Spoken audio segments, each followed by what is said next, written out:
I think we're live. Oh, this is good. Okay. This is cool. Let me see. Let me pull this down. All right. Harry, I can see you. Can you see me? All right. Yeah. All right. 45 minutes in, we finally got this thing working. How about that? Good time. All right. Yeah, but by the way, how much time do you have today? I should have asked you beforehand. I'm not sure. I'm sure I got at least probably 15, 30 minutes. All right, 30 minutes. All right, let's do this. I think we can do it. Okay. So yeah, this is kind of almost a response video to one of my other favorite podcasts, because they were, it's like Kingpilled. They were talking about, hey, there's kind of this problem, at the root of man's psyche, and that they kind of want a government. Like this is the main reason why we have one is because they want one. It's not really because we need one. And this is like a point libertarians make, is like, what do you need? Well, what do you actually need a government for? It's like, well, nothing really. You don't need one. It's not a matter of need. It's more like demand. Like you want one for a bunch of particular psychological reasons, some of which we're going to go into today. And but anyway, but this other podcast, Kingpilled, they were talking that, hey, there are these kind of meta narratives that underlie all of all of like kind of Western thought, and they underlie all of like Western civilization. Like these are the why we think all the ways we do. And they also they rightly connected it to, hey, when we say Western civilization, what we really mean is Christian civilization. And because it's like there really is no Western Western civilization without Christianity. Like that's kind of the main driver. That's why we're here, and that's why we think the way we do. Yeah, I mean before Christianity, with like Germany and all, like Europe, it was all barbarians. It was like a hellhole of a place to live. Like this was like, some of these other race realists who don't know what they're talking about, they only like to go back to like Christian era Europe. But before that, it was like barbarians, like burning people for as like sacrifices to their pagan gods, and child sacrifice and everything. Like it was a shit show. Like this was not a good place to live. Like, I'm sorry, there's nothing particular about white people that is civilized. And in fact, with humanity, I made this point on Twitter the other day that if your system of government depends on the average person being civilized, then your system of government is doomed. It's like doomed for failure. Because the average human is like a paleo barbarian. Like, don't let the smartphones fool you. We are still paleo barbarians. And if you took all this away, and within 1 or 2 generations, we will be back to like sacrificing babies to the stars and stuff like that. That's how primitive we all are. It's like, I was like, we are still paleo barbarians. We are not civilized. We're currently doing that in some places, but okay. Oh, you mean like Planned Parenthood? Yeah. Sacrificing children to Moloch. Yeah, we still do the human sacrifice thing today. We just don't call it that. And we're a little bit more civilized. We call it convenience and women's rights. Much worse. It's like, I almost preferred that you were sacrificing it to Moloch rather than saying I had a right to kill a baby. Like, no. We are not civilized. America, Western civilization, we're not civilized. The only thing that's even like remotely keeping this thing in check is that we still have a large presence of Christians and in the West. And to the extent we've lost Christianity is the extent we've basically become uncivilized uncivilized barbarians. And and anyway, so what we're going to talk about today is we're going to be setting up kind of the theme for the rest of the podcast for the life of it. And that basically is, hey, you have this problem. Man has a God-shaped hole in his heart. And, that's kind of where we get our need for government from. And we're going to be talking about it a little bit today. Let me move the stream window over here. Let me move this thing down here. And all right. Let's begin. So basically, we have this God-shaped hole in our heart. What do we do about it? Like this is a it's the question that our framers, the framers of the Constitution, were trying to figure this thing out, because there's not really a good answer for it. There, like in our past episode, we kind of talked about, hey, man wants a government. It's not because he needs one. It's more of an emotional need. If it is a need, it's an emotional need, not like a physical need. You don't need a government for you don't need a government for safety. You don't need a government for education or or human rights, or definitely not human rights. Governments are like the worst violators of human rights out there. It's like you don't need a government for anything physical. You need it for it's an emotional need. And and the framers of the Constitution understood this. And the framers were in two camps. They were basically, one was monarchists, the other was like classical liberals, or libertarians as we would call them today. And they were both the Constitution was kind of born of that conversation between the monarchists, who were having their critique of of human nature, and the classical liberals, who also had their very, very, very similar critique of human nature. And there are those today that we're going to be discussing, that say, hey, the difference between monarchism and libertarianism is basically like 6 months of reading. And they're very, very, very similar ideologies logically, and you can get them. Have you heard the theory about why George Washington was selected by both people to be the first president? No, but I might not go ahead. Children? Huh? Oh, his inability to have children. Really? That yeah. That's a strange choice. Knew that no matter what happened, both parties would be okay with him, because he could not create a new line of monarchy, because he would not have children of his own to have future generations of ruler. Good. Well, good for him. Good for him. We got lucky that he was our first monarch, because there were like 3 presidents that were basically monarchs in their time. George Washington was the first. Abe Lincoln was the second. He killed 500,000 people. And the next was FDR, and we're still dealing with that fallout from him today. And like, it's like you basically had a second World War because of him, or not really because of him, but that's really more Woodrow Wilson's fault. We had Woodrow Wilson. He wasn't the monarch, but he gave us World War I and World War II and the Great Depression. And it's like he's like the guy who royally rat fucked America. Anyway, we hate him.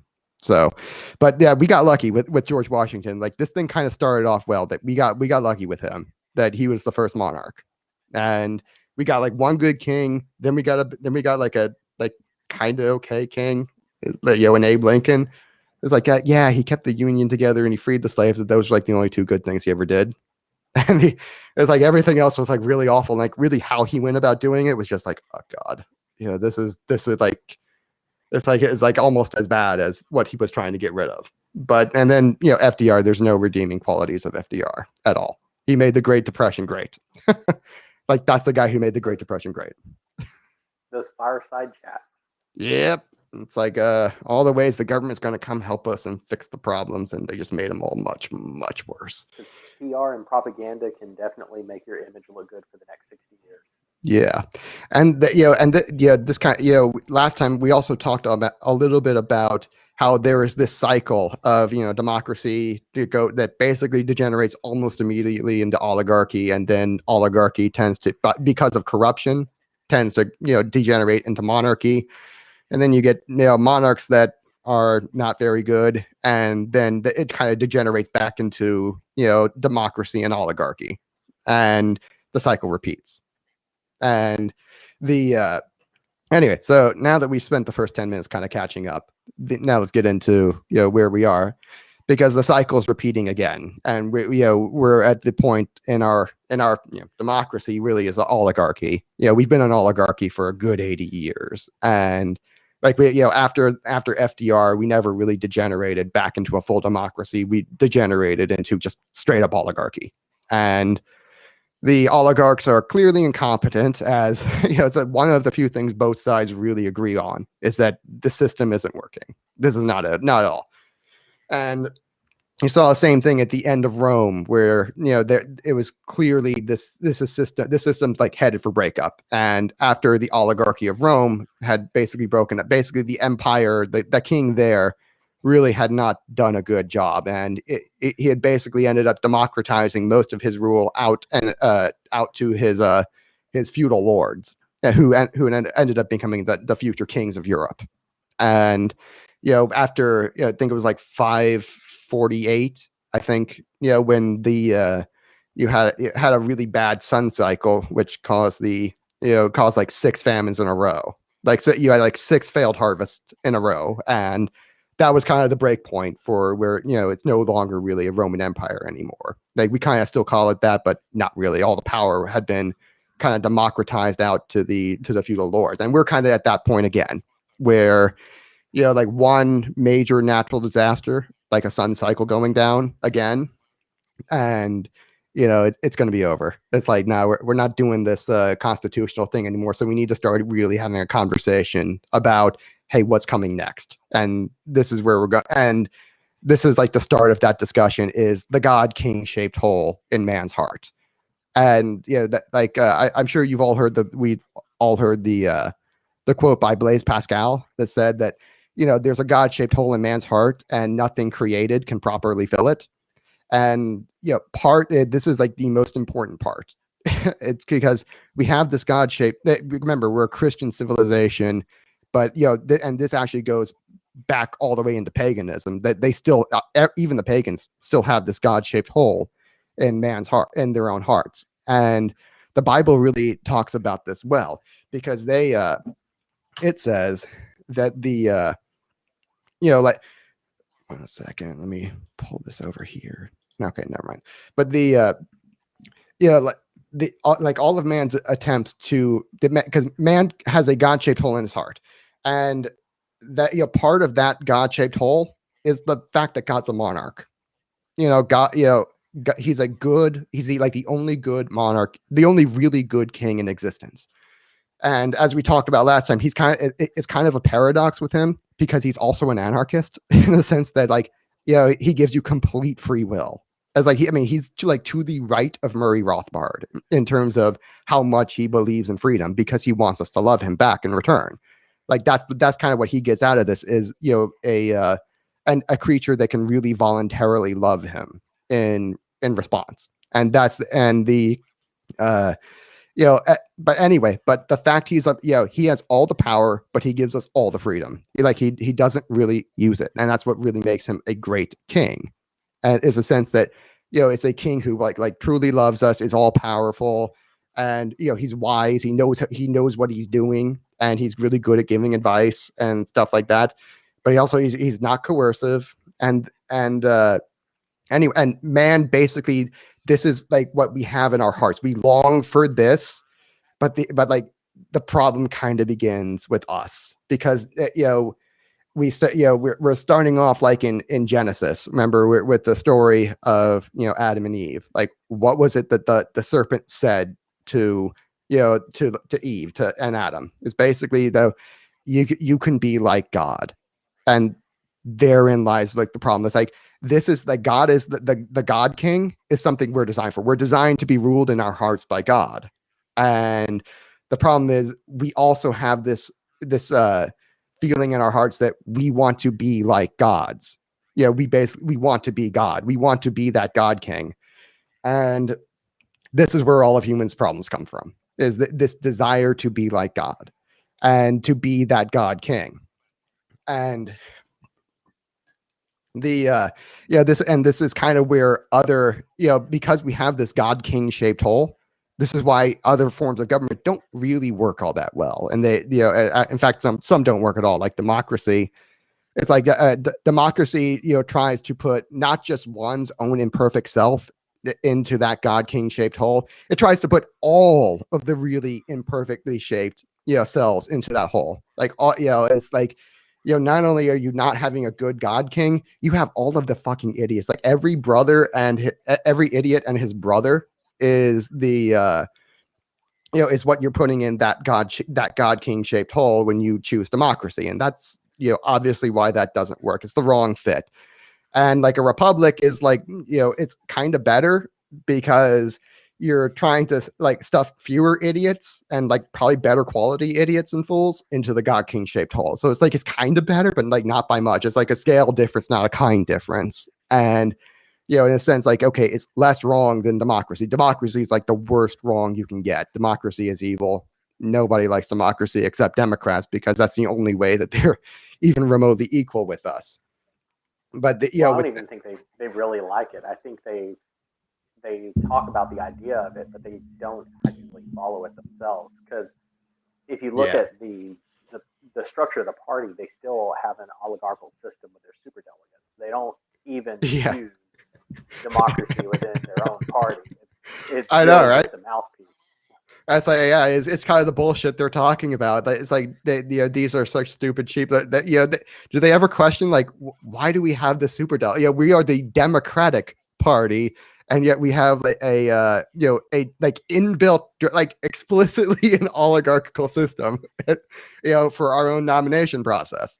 And the basically they rigged it both times for against Bernie Sanders, who's like the real Democrat. Because you have these economic Democrats like Bernie Sanders, who's like there shouldn't be billionaires, and give us your fucking money. Like that's Bernie Sanders. Whereas like the Kamala Harris, Joe Biden wing is like, oh, Black Lives Matter on the drone bombs.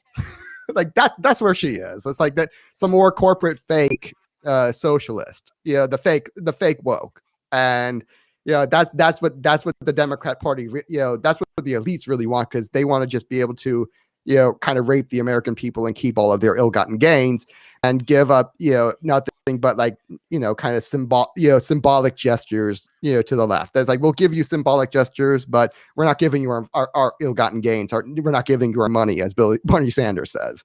And but with all the problems we have with democracy and by the way, the Republicans aren't much better.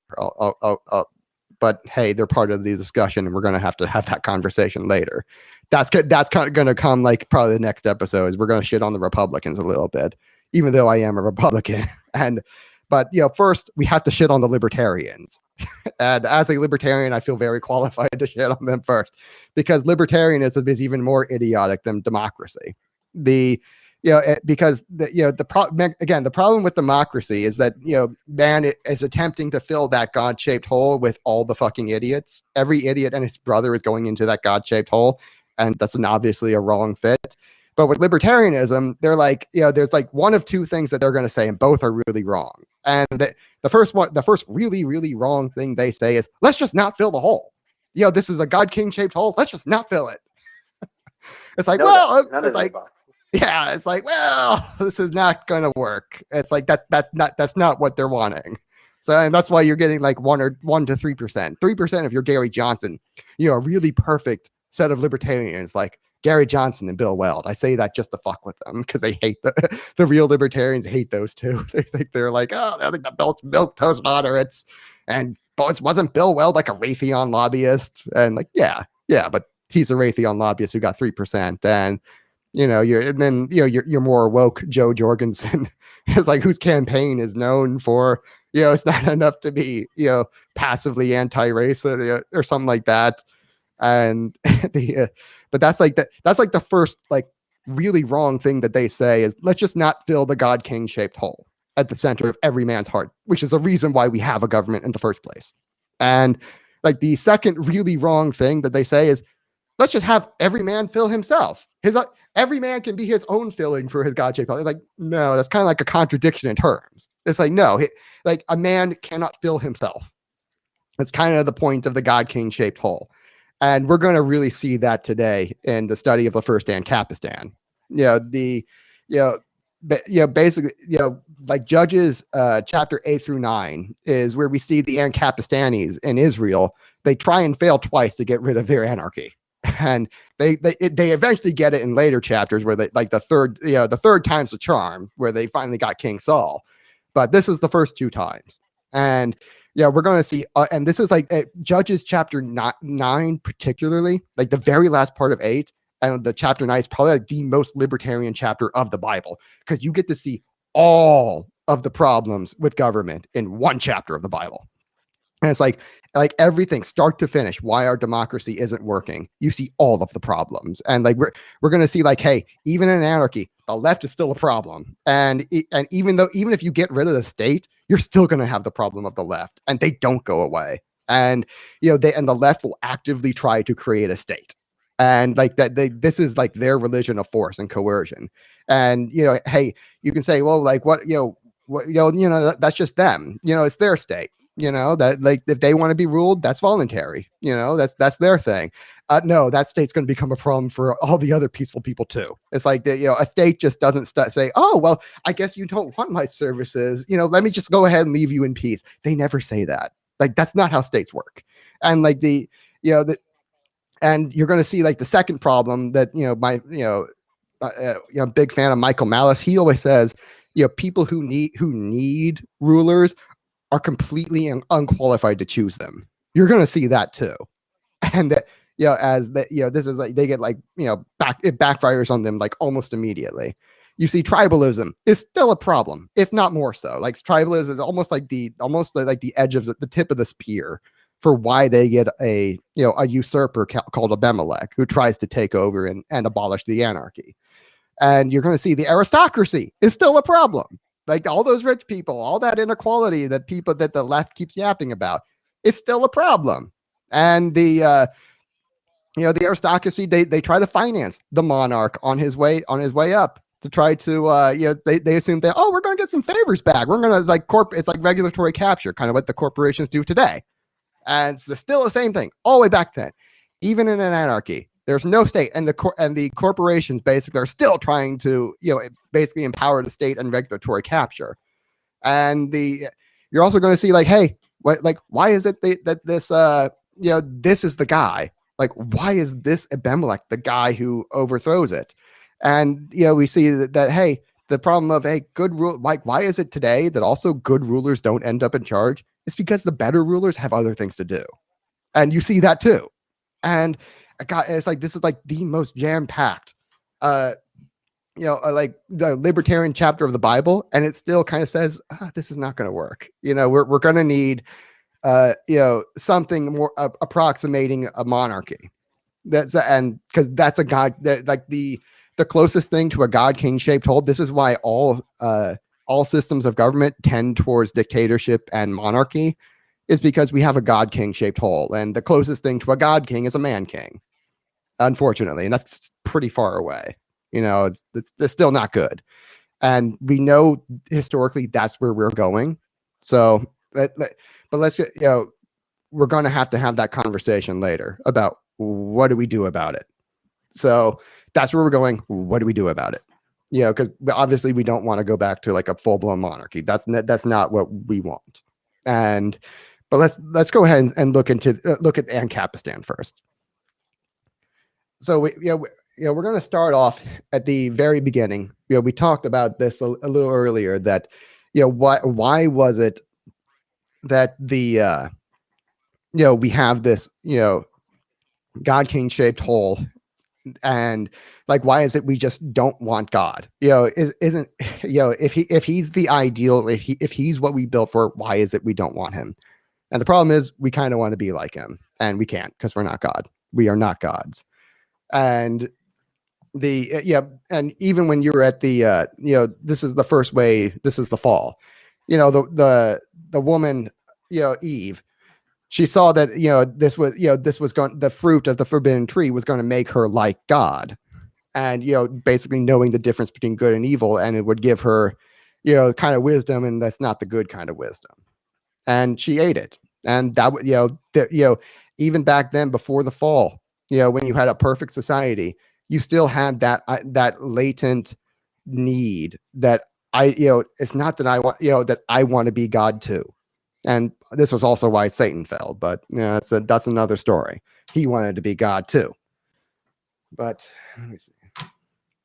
So now we go to so now we have that knowing that even in an anarchy, there's going to be that. Why is this thing not going? Here we go. I think that's one of the interesting things, is even if it's not finding that that God to fill your own God-shaped hole.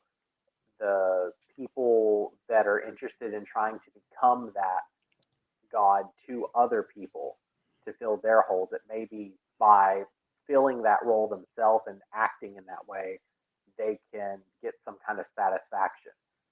Yeah. And that's what I see a lot of politicians trying to do, is they're trying to be the God for other people so that they can, and it's a sense of pride. It's like, why are these people not worshiping me? You know, it's very Luciferian. Oh yeah. Yeah. I mean that yeah, I mean that was the whole reason, Lucifer, kind of fell is, he basically wanted equality with God. He was kind of the first leftist before his time. And yeah, like when, he saw it as a pure spirit, he kind of saw himself as on par with God, and these lowly humans are like kind of almost like a bastardization of pure goodness, which he saw as like being a pure spirit.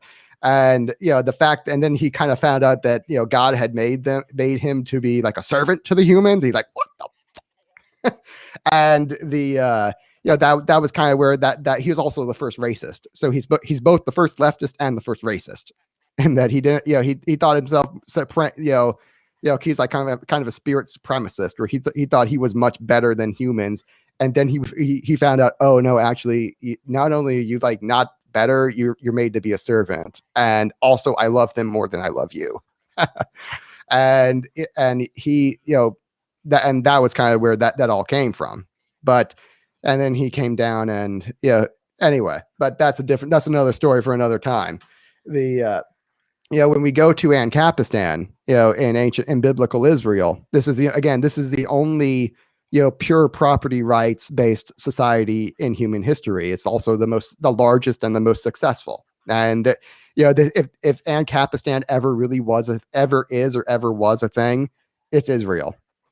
Biblical Israel. This is the only one that ever qualifies as a pure property rights based society. And it was an anarcho covenant, kind of like what Hans Hermann Hoppe talked about. And at this point they are a few hundred years into the ANCAP, into their time of freedom. And at this point, and they've been invaded like 4 or 5 times at this point. And so like this is they're kind of getting the idea that, hey, we have a free state surrounded by other states who really want to kill us, and what do we do about it? And because this kind of freedom thing is liberty thing is kind of getting old, because we keep getting invaded, because all of these remember that that I think last time we talked about some of the laws of archotropism, which is archo meaning ruler, tropism meaning moving towards or turning towards, and the word archotropism basically means you're moving towards a state, or how a state works. And they're very really similar to to thermodynamics. Where like heat kind of moves from high concentration to low concentration. Like the heat kind of evaporates off into the cooler air. It always moves from like high heat to low heat. That's always the way it moves. And in archotropism, it kind of works the same way, where you move from the high density of a state to a low density of state, and anarchy is like the lowest density of a state you can possibly have. It's basically 0. And so if you're surrounded by other states, that's going to be a problem. And because all these other states are going to be like, oh, I see you don't have a state. I'm a state, and I'm here to help. And by help, I mean invade your ass and start killing people. And so like that happens yet again. And and the men of Israel, basically at this point they're like hiding in caves, because the Midianites, the kings of the Midianites are, basically just coming in and destroying everything. And anyway, and long story short, this guy named Gideon basically saves the whole place, with the leadership of God. And afterwards, the men of Israel, they're thinking like, a king who would kind of rule over us and protect us would be pretty nice right about now, because this last thing was kind of a shit show. And they say to Gideon, rule over us, you and your son and your grandson, for you have delivered us out of the hand of Midian. And it's like they have all this freedom, and they're like, yeah, we don't want it. We just want a king. They have this inherent desire to have a king. And because this is kind of like them wanting to socialize away their responsibility for being strong and protecting their own liberty. They don't want to do it. They want somebody else to do it. And it doesn't work. Personal responsibility really is the only way to go. And being a godly person, and by personal responsibility, I mean being a godly person. That's the only way this is going to work. And they don't want to do that, though. That's a lot. That's a heavy burden to carry. They don't want to do that. And but Gideon, kind of to his credit, he ends up saying, no, I will not rule over you, because, this is, you are meant to be ruled over by God. He says the Lord will rule over you. And because again, this is it, we have a God king shaped hole in our heart, not a man king shaped hole, but a man king kind of is the next closest thing. That's why all of these systems of government tend towards a monarchy. And they all eventually kind of degenerate into it, because that is like the closest thing to our heart's desire for a God king. But it does seem kind of, though, that even though Gideon kind of refused the title of the king, he didn't want to be king. He became a king, in everything kind of but name. So that's kind of why, Saul ends up getting the first the title of like the first successful king of Israel, is that Gideon basically refused it. But Gideon, however, he had some sons, quite a few actually. He had 70 sons because he had many wives. Man, this guy, I guess he really knew how to fuck. But anyway, and but one of them was born to a concubine, kind of a lesser wife, who was in Shechem. And Shechem is a city. It's one of the major cities in Israel back then. And this son's name was Abimelech.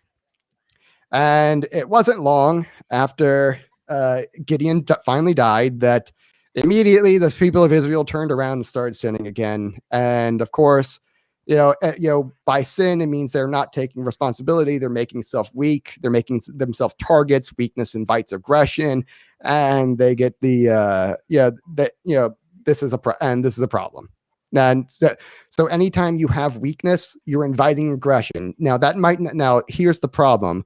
Normally they're inviting aggression from an external threat, but what happens if you get an internal one? And see, Abimelech kind of sees this, that this is a country, all my countrymen, they're kind of weak and they really need a ruler. And so Abimelech sees this.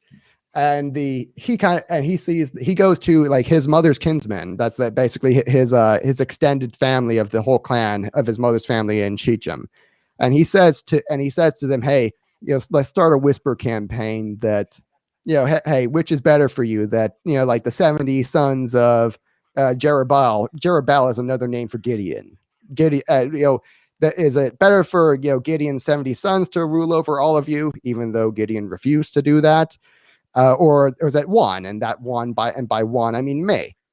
And he says that, because I'm your flesh and blood. He's basically saying like, hey, it's kind of like if I go to Texas and I say, hey, Texas, is it better that, you have all these idiots from California, New York, Michigan, Massachusetts, and Oregon, and, Washington, and all these other blue states? Is it better that everyone else rules over you? Is it better that me, a Texan, rules over you? And it's the same exact argument. But he's not just going, and has this whisper campaign started in the city of Shechem, which is where he's from. And and so the people start saying, yeah, you're right. It really is better that, we all be ruled by one of our own, because, he's one of our guys. He's going to treat us better, and he's going to treat us the right way, the way we really want to be treated. And they're wrong about that, of course. And but then what happens? See, here we kind of get to the first one of the first problems is that they make a miscalculation. This is where we see that, hey, the people who need rulers indeed really do suck at choosing them, is because they thought, oh, just because he's one of us, he's born in the same geographic location that we're from, that therefore he's going to treat us well. And that's just not the case. And they really do suck at choosing them. But the second problem we see is, hey, here's the aristocracy again. They get, you have the aristocrats here who, because they're aristocrats because they have savings. That's how these are the aristocrats, is they had money to save. And they gave him 70 pieces of silver to go basically hire an army. And here's where it gets really novel, is that we see this again today. Who is it that's like going around fucking up all of our cities? It's the left, as these unemployed, worthless, and reckless fellows, as it calls them. Those are basically Abimelech goes to hire the paleo-barbarian equivalent of the left, which, by the way, just means modern equivalent. Modern equivalent reminds me of like the super PACs of like organizations that are out there donating money, across state lines to hire, professional. It's exactly the same. Or these are just let's go make some hassle. Let's go extend our reach. We're going to pay for power. Pay to play, as it were. This is pay to play, at 3,500 years ago, or 3,400 years ago at this point. It's the same thing. Human nature never changes. Like I said before, if your system of government depends on people being like modern and civilized, boy, are you you're barking up the wrong tree. Like, your system of government is doomed. We are still paleo-barbarians. Like, the people back then are the same people that we have today. Nothing's changed. There is no moral evolution. I'm sorry, Sam Harris, you're completely wrong about that. People have not evolved one bit, at least not in 3,500 years. And it's the same exact problem that you see. And even in an anarchy where there's no state, they still will. You still have the aristocrats thinking that if we just create a state, then we own it. We have the regulatory capture, and who do you need to go help you create a state? The left. There they are, the worthless, reckless fellows, who are basically the unemployed idiots today. They call them, they call them worthless and reckless fellows back then. We call them useful idiots today. And nothing's changed. It's still the same exact problem. And so Abimelech basically then after he hires the left as his henchmen, he basically goes to his other sons, kills like 70 of them except for one who, his basically his youngest brother managed to escape. So his this is like Jotham is his youngest brother of Abimelech, who is the son of Gideon, or the sons of Gideon. And and after he got done basically usurping all of his brothers, and like he is now officially crowned the king, and temporary king, and this is we're going to see that this isn't going to last.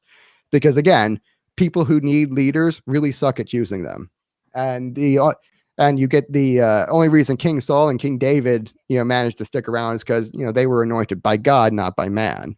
And unfortunately, God has been silent. He's not going to give us another king, so we're going to have to figure out another solution. So, but that's the next episode. So we talked about Jotham. I'm not going to read all of this.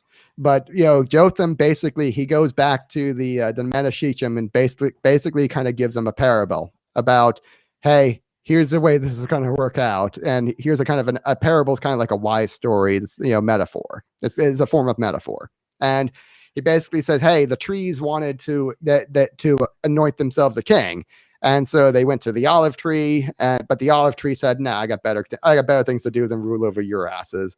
The fig tree, they went to the fig tree, and the fig tree said, "Nah, I still got better things to do." And they finally went to the grapevines, and the grapevine said, "Nah, I still got better things to do than rule over you." And finally, they came to a bramble, and this is like, what's a bramble? I had to go look it up, because a bramble is basically a shrub. It's like this. This is a bramble. It's the kind of a bush. And it has really thorns on it. It's not really good for much, except like catching fire. If you've ever asked yourself, why in the world is California on fire? It's because they have a lot of brambles. Like they don't clean their forests, and this is what grows and is really great for starting fires. That's what it's good for. And it's kind of an apt. It's one of those you can't make this up. Metaphors that even 3,400 years ago, they're still comparing the left to brambles, and like now we had the most leftist state in the union is burning because of brambles. It's like that, like half the state is on fire because of these brambles. And what Jotham ends up saying to the people of Shechem is, look, these finally all the trees came to the brambles said, will you come reign over us? And because the bramble's kind of worthless, it doesn't really have better things to do. It says, you anoint me king, and basically, there's fire is going to spread and devour all of the trees who decided to make the brambles their king. And if you make the left your king, they're just going to burn this whole shit to the ground. Because that's what the left does. They're destroyers. They're not here to help. That they're not competent rulers. They don't have better, and all of the competent rulers you could have are off doing better things. So I thought that was just a perfect analogy for today. That because even today you have the left just burning, and they just like literally burn cities to the ground today. I mean, these people are brambles, and they're just worthless. They're not good for anything. And even back then, this is still a problem. Even in anarchy, even if you get rid of a state, this is still a problem. And so by the way, this is still today the reason why good rulers don't end up in charge, because they have better things to do than rule over you. Sorry, you're just not, it's not worth their time. And that's one of the problems that we're going to have to figure out in the future is how do we make it worth the competent ruler's time to come and rule over our asses. It's like, or not really just rule over us, but because if you're listening to this, you probably don't. King Elon Musk. Yeah, it's like it'd be nice if we could get like an Elon Musk to rule, to rule over us, because that's about the best thing we're gonna get. If you're listening to this, you're probably not one of the people who needs a ruler, but you're gonna have to bear one for their sake, and it's up to us to figure out how do we get like the Elon Musks of the world into into government, and instead of like the Pelosi's. Well, it's kind of specific to Texas, but Texas has kind of this brilliant way of making it so that legislative sessions only happen once every 2 years, and then they only allow like 100 days or so of actual discussion, or like 200 days. It's some incredibly short amount of time. Yeah. Compared to most other states. And so what they've done is like, okay, you want a government? Here's your government. The most inept, impossible to pass government that is like not going to actually do much of anything. And actually, that was kind of the founding fathers' main strategy, because they initially they kind of had the same thing where they were like, hey, it's like that, the thing the monarchists and the libertarians kind of came up with back 250 something years, it's like 240 something years ago or something like that.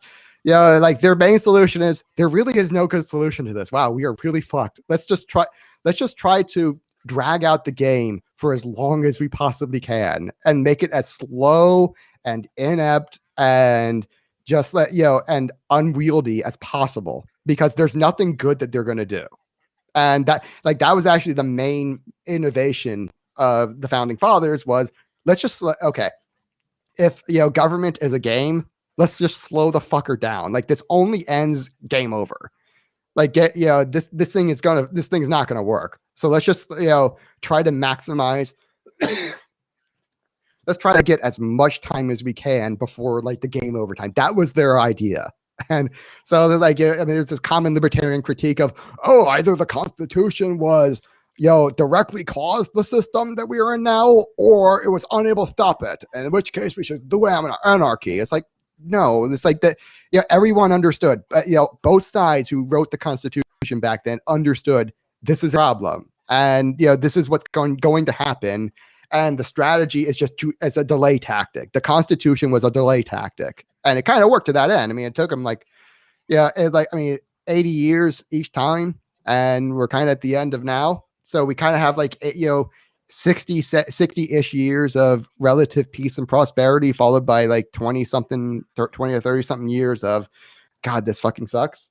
And I heard someone, I was hanging out with some libertarians, and there was one guy that said something really important, was that everyone thinks that we need to get 20 people in the Senate, or we need 20 people in the House, or whatever at the state level. And he says, no, you need one. Because what you need is you need to get both parties split 49.5 to 49.5, and then you're the one person that just says no to everything. What 49, it's like, where's the other, where's the other one? Because that doesn't add up to 100. Well, the one libertarian, the 1% that's a libertarian right there in the middle, that's just saying no to everything. No matter which party's trying to force something through, that one person is like, no. Well, no, that's the problem is that it's like it's 49 and 50. And then the one side is going to have 50. You need two, actually. You actually need two of them. That's I guess you would need two. Yeah. This is another problem with libertarians is they kind of suck, for all they talk about economics, they kind of suck at math and maps. These are two things that, that's something they share with the left, ironically, who they kind of dump on all the time is, because the left also really, really sucks at math and maps. And this is something only really the conservatives really have a good grasp of is, one, how math works, and two, how maps work, because the actual jurisdiction of a state is really heavily dependent on geography. And not a lot of people know that. That's a story for another time. But we're kind of at the story where, hey, Abimelech has basically usurped the anarchy, and they're kind of in a temporary monarchy right now, but he's going to fail. And so that's the problem is the people of Shechem, they kind of get buyer's remorse almost immediately. And he has basically 3-ish years of rule that are kind of peaceful and nice. And then the leaders, the men of Shechem realize, we fucked up. This was the wrong thing. And I'm not gonna read this. I'm just gonna summarize my way through this.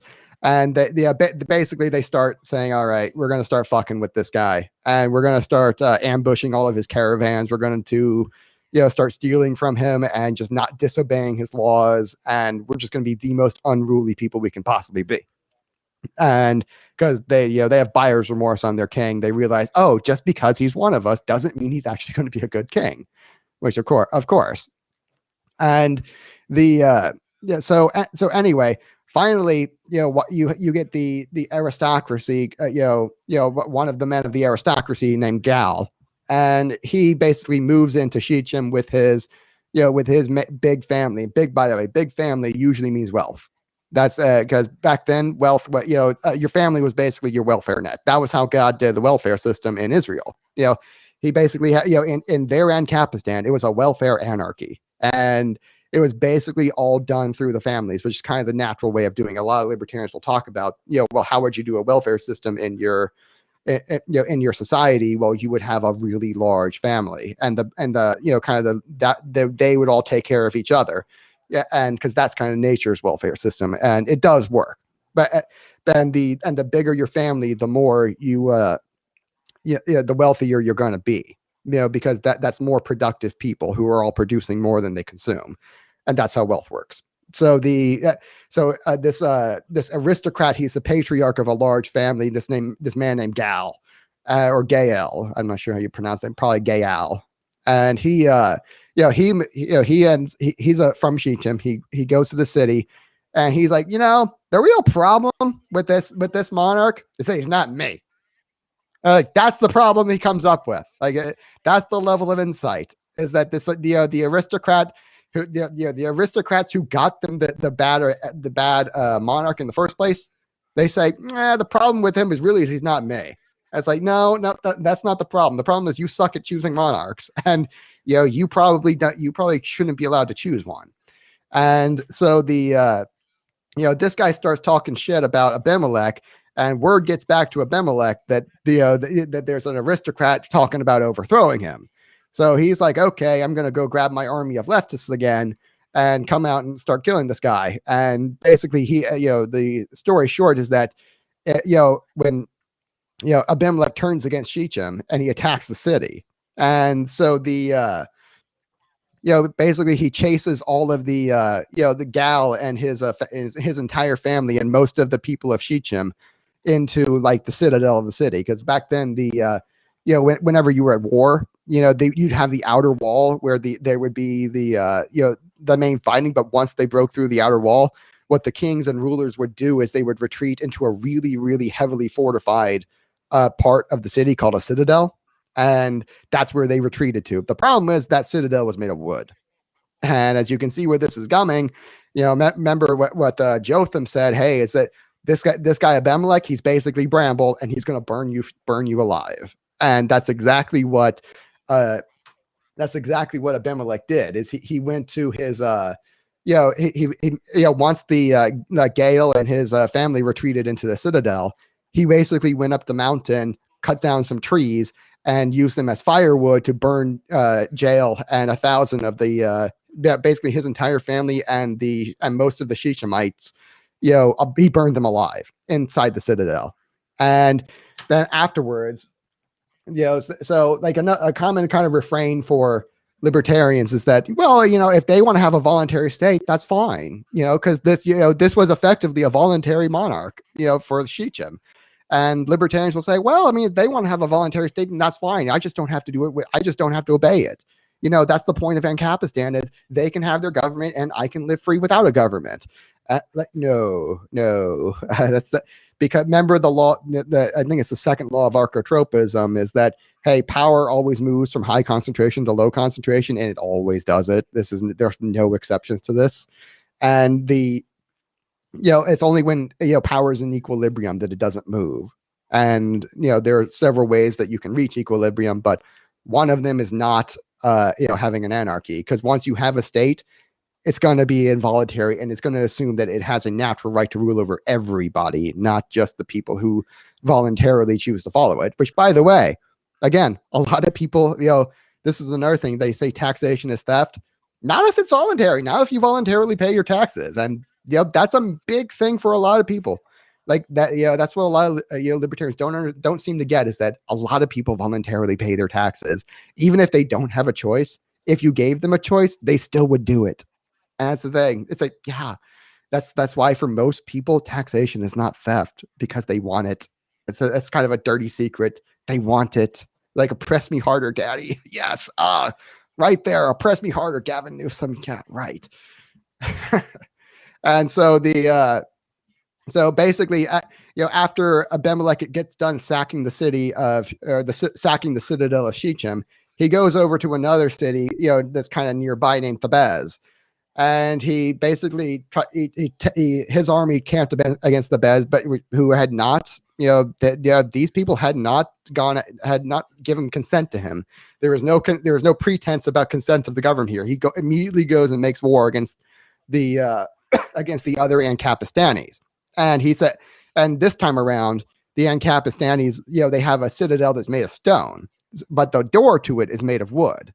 So the ANCAPISTANIs and Thebez, they, once Abimelech gets done, breaching their walls, they all retreat into the citadel made of stone.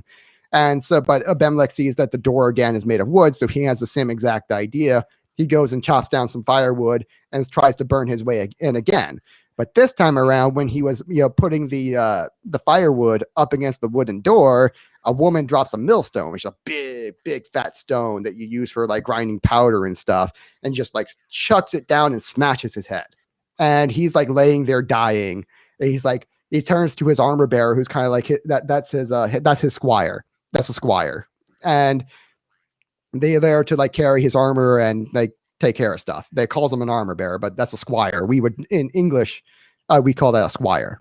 And so they would, he turns to him. He's like, draw your sword and kill me, so that at least they can say he knows he's dying. His head just got crushed, but he's still kind of conscious. And he's like, draw your sword and kill me, so that they won't say a woman killed me. To the end, he is a leftist. He even has that that misogyny in there. And so that, this is the end of Abimelech. This is that yes, you can get a state, and it's a problem. And anytime you get rid of personal responsibility in your ANCAPISTAN, this is why every ANCAPISTAN will always fail, is that people don't want responsibility, and they do want a God King. And the man king is kind of like the closest thing to that. And yes, people will definitely try. And it's going to be a big problem. And you need a system for dealing with that. You can't just say, oh, well, in Capistan, the states will magically, whatever states do exist will magically respect my property rights. It's like, no, come on, don't be naive. You need a system for dealing with that. So whatever solution we have with the upcoming discussion about, how we're going to fix this, you need a system for dealing with a government. Any government they're going to come. You're going to have invasions, and you're going to have, internal usurpations. And you need a system for dealing with that. And right now, libertarians don't have that. And finally, I did, because we've talked about, God Kings, a lot. And this is, I wanted to kind of end the discussion today, because eventually, with, what we're going with, kind of a comparison about, I think everyone listening to this, we understand that these, like the right two columns here are bad. We don't want them. Because remember, like our whole constitutional system, this is why we have so much outreach for conservatives, is that basically the Constitution was created by classical liberals and monarchists. It's like these right two columns, which are by the closest that you get to the God King ideal. And by the way, I could have gone on for like 6 or 7 more lines, but this is just kind of to make the point that the conservatives are trying to conserve what the monarchists and the libertarians made. And right now, because back then the libertarians and the monarchists were the two groups that had power, and you don't get a seat at the decision-making table. Like, by the way, this system is coming to an end, and whatever new system we get is going to be determined by the people who have power. And right now, that's the two leftmost columns. We don't like it when those guys choose, because these guys suck.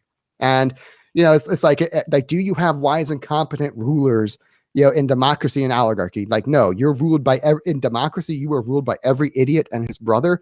And in the republic, which is just like a more official way of saying an oligarchy, you have clown world. This is like the clown world we have right now. We just live through this. This is not going to work. And if these two are the ones in power making the decisions, we are fucked in the next cycle of the system, because this Constitution is not going to last. Like, this thing's getting ready to go. It's gone in everything but name. But once it's gone in name, it's like it's going to be so much worse. And I mean, what provides good leadership? No, it's fools leading fools. And in a republic, it's it's the leaders kind of lead from behind, which is even worse. It's like free, are you free? Or do you have self-ownership in democracy? No, it's like you might not even be alive because of all the civil wars. Democracy is like the quickest way to civil war. And if you're free in a republic, it's because you're like lucky enough to live under Ron DeSantis, because everybody else is like, still kind of flattening the curve. For all the libertarians who say there's no difference between, the Republicans and the Democrats. Well, clearly that's not true, because some of y'all are still flattening the curve. And whereas like a whole bunch of red states are pretty much open, and in some cases they just never even closed at all. And it's like the overwhelming majority never really closed. And those that didn't really close. They're kind of like closed in name only and didn't enforce it at all. And it's like, did you hear about how Disney is kind of responding to the whole red state, blue state thing? Because obviously they're in Florida, so yeah, they've banned Texans from being able to go to Disneyland, Disney World, or whichever one it is. Well, fuck them. It's like we're probably not going anyway. It's like why would we go to their flags? Yeah, it's like not like you don't have a bunch of much better competition. Disney World's for kids. We're going to like Six Flags and Islands of Adventure, Universal. It's like. Even fucking SeaWorld's better, like than Disney. Disney sucks. It's like it's like you can't you can only ban us when effectively when you don't have competition, and they've got plenty of competition, so it sucks for them. I'm glad that these other theme parks will happily accept our money. Not that Disney's hurting for it at all. They're a bad company, but I kind of wanted to skip over to like the very last line, because this is, I really think, even though this is kind of a joke, it's true. Because remember, like humanity, we have if humans are an engine, and our, what does our hearts run on? you know, it's meant to run on a God King. You know, that's like the high octane gasoline. That's the best. Yeah, this is what we're supposed to have. It's, you know, because you know, a God King, he gives us freedom. He rules over you by changing your hearts and mind. You know, and you basically end up ruling yourself. And you know, like you know, he's a king who would literally die for you. And the you know, it's like, I mean, he cares about you that much that he's willing. He really is willing to die for you. He's got all the wisdom. He's like omnipotent, good leadership. You know, and you know, he's like the moral responsibility that, you know, he like, this is a society that's going to have prosperity. This is a society. This is what humans are meant to have, and everything else is kind of second best. Yeah, democracy. It's not. It's like by far the worst. That's like 100%. It's like that. You know, what kind? If you're human as a car, what kind of fuel is this in the tank? Yeah, democracy is like 100% cat piss. This is not good. Yeah, like it's like pouring cat piss into your car, into your gas tank. And the republic is like 30% gasoline, 2/3 cat piss, and 10% ethanol, because the, you know, the farm lobby said so. And if you notice that, you know, what doesn't that add up to extra 10%, over 100%? It's like, yes, because we borrowed the extra 6% from China. We borrowed the extra cat piss from China. That's the republic. We don't want, yeah, whenever the next system comes, we don't want these two making it. We need power, because if we don't have it, you're going to have the, you know, the Republicans and the Democrats, you know, making decisions. We don't want that. This is not going to end up well. We'd like to, you know, ideally, it'd be nice if we had the monarchists and the libertarians, you know, and their critique of human nature, kind of making decisions about, you know, what did we learn from this failed experiment in the you know, with the Constitution? How can we kind of make it better this time around? And libertarians, again, it's like that, you know, you can't say, you know, you know, I'm sure there's going to be the critique that, hey, in, you know, we're, you know, in libertarianism, you can have whatever religion you want, and that can, and like, no, but no, this is not about religion. This is about state. You know, that this, you know, this says that, you know, that you have a God King. It's not just a God shaped hole. It's a God King shaped hole. And if you say, let's just not fill the God King shaped hole, like, I'm sorry, that's not going to fit. That's not what people want. Like, even atheists, you know, they still want a religion. They still want that communion, that they still want it. And, you know, like the kind of freedom that a libertarian is talking about, where like a gay married drug addict can defend his abortion clinic with machine guns, like, that's fake freedom. That's not the real thing. That's not what, yeah, you know, real freedom comes from personal responsibility, and having that real, you know, ultimate accountability for the consequences of your life, and trying to live a good and moral life. You know, freedom and responsibility, you know, rights come from responsibility. Their rights are not natural. They're born of responsibility. And if your, you know, freedom, you know, it says that, oh, you can, you know, basically be degenerates, like, sorry, you're going to end up exactly like Israel, because, you know, Israel lost its freedom every time they sinned. Like, that's that, you know, as we saw in the last episode, every single time they kind of fall into, you know, societal level sin, you know, and degeneracy. That was when they lost their freedom, because at that point they're weak, they're easy targets, and a state's going to come, you know, try to rule over them and conquer them. Or you'll get like the internal usurpation. Go ahead. One of the important things is that if you're looking at freedom in that context, what you're really doing is you're defining everything with buzzwords that signal a reaction to something. Like, those are only considered freedoms if you're talking about something you're going against. And Yeah. so that's not a freedom that you're identifying as like, this is something that I have a need for. This is something that I am rebelling against a restriction on, that people were offended by it. And so I'm going to stand for this idea that this is what people should be allowed to do. Well, that's not what people actually need to do. That's what people are. It's all reactionary. It's not actually Yeah. I mean, building anything. I mean, I call it a false freedom for exactly that reason, that, it's the kind of freedom that leaves you in chains, like drug addiction. They call it, they used to call it, like with alcohol, they used to call it demon's rum, because, these things, like once you take the sip of the rum, the demons got you. And okay, it's not quite true of alcohol. Many people can handle their alcohol just fine, but there's a whole bunch of people who can't. And, with some of these like more hard drugs, it's like that, most people can't handle them, and they get into you, and they start, and you are in chains of your own making. And, a libertarian kind of calls that freedom. I call that, I mean, that's just another kind of serfdom without a state. I mean, and, they kind of respond that, oh, well, that the point of libertarianism is just to solve one problem. And it's just because the state is like cancer, and just because I have a cure for cancer doesn't mean I have a cure for the common cold. I'm like, no, you really didn't cure cancer. I'm sorry.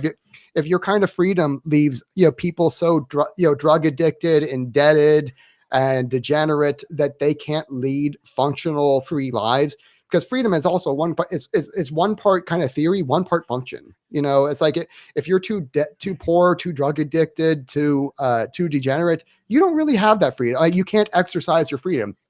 Like, yeah, you might have it under the law, but no, you don't really have it. I mean, that's the kind of state of poverty in America today, where they don't really have that kind of freedom. They have it kind of in theory, but they can't act on it. And there is just different kinds of chains. It's like you've exchanged one kind of change for another, and that's not going to, and sorry, most people don't value that. And that's why they end up getting a king, is because they don't value the freedom that they have, because it's not working out for them. And that's going to be a major problem in ANCAPISTAN. You need a system that can deal with the kind of people who make bad decisions. By the way, God did build in several systems to take care of that. It's still just not enough, because eventually it overwhelms that, the kind of bad decision making you get when people have freedom is the kind that, it doesn't work. It overwhelms the system, and it just grows and grows and grows. And that's a major problem with making a lot of laws voluntary, is that people won't follow them. It says that repeatedly in the Bible, that and I think it was Ezekiel or Isaiah, where they says, hey, because you refuse to pay the tithe, the tithe was one of the major welfare systems, where like every 3 years you would give 10% of your wealth, not your income, your wealth, to the poor. But there were 2 years in there where you gave them nothing. And this was so that they still had to work. They couldn't be welfare queens. It was very, very difficult to be a welfare queen. And but the problem is, when you make it voluntary, people don't do it. It's like, some people did, and pretty much everyone didn't. And by the way, it wasn't restricted to people who had who really had wealth. It was for the poor people too. Like, then the poor people did not take care of the poor. They just oppress each other. And the Bible kind of notes that too, is that no one oppresses the poor like the poor. And that's I mean, that's from Ecclesiastes. That I'm paraphrasing it, but nobody oppresses the poor like the poor. And because Israel repeatedly refused to pay the tithe, that was one of the main reasons they kept getting a state that either invaded them or tried to usurp, as in the case of Abimelech. And but even then, at the baseline, every single person you're dealing with pretty much has this this God-shaped hole. And if you're running on, hey, we're just not going to fill that God-shaped hole, like, sorry, that's not enough. It's not a God-shaped hole, a God-King-shaped hole. People are meant for monarchs. And I say, that doesn't make me happy as a libertarian to admit, but people are made for monarchs. And because, this underlying narrative right here, they are created to have a God king, and they're created to follow that. And, and like a human king is kind of like the next best thing. That's what they're going to get, because again, God King, he wants to be voluntary. If I could say that was a problem, I don't say it's a problem as a libertarian, because I quite like the idea of being voluntary. But but that's like kind of the reason he's not. That's kind of the problem with him, is he's voluntary, and they're not really looking for voluntary. You know, that they're kind of looking for chains of their own making. And that's a big problem. And so you're going to get a king that's kind of close, you know, it pretty heavily resembles, you know, the God King ideal, but it's, you know, it's still 90% gasoline and 10% cat piss. You know, you're going to get, you might get a wise ruler sometimes. More likely, you're probably going to get his idiot son. You know, and and does he provide good leadership? Sometimes. Is it like, are you free? Not really, no. But yeah, like you're usually more free than a republic. Monarchy is, kind of looking back at history. If you look at just democracies in general, forget the United States because that's kind of an exception. Yeah, if you look at democracy or republics in general, generally they were better off under the king. You know, like back when they had monarchs, they had fewer wars. You know, the wars they had were smaller. You know, they had much more prosperity. Their taxes and regulations were much lower compared to where they are today. And like by basically every measure, people were freer under monarchs, which is like crazy. It's crazy to think that, these basically omnipotent humans, where just, like one person has basically all the power in the government or all the power of the state that is a freer system than republics. Because the problem with a republic or democracy is that the left's vote counts just as much as the right's vote, and there's more of them. And there's like, if you think that a left-wing vote and a right-wing vote are the same thing, boy, are you wrong. It's like, no, it's like the right-wing votes should count like 10 times as much. Like the left, again, this is that problem that people who really need rulers suck at choosing them. This is the Abimelech problem. People really, really are not good at choosing their own rulers. And that is it's true of the right in general, but it's especially true of the left. Like there's no good leftist that is good at choosing his own leader. There's just that doesn't exist. And but all of humans, because we all have that desire kind of all the way back when we were talking about at the beginning in Genesis of Adam and Eve, people want to be God. They want to be their own God king. And they're not competent to be that. They're not good at that.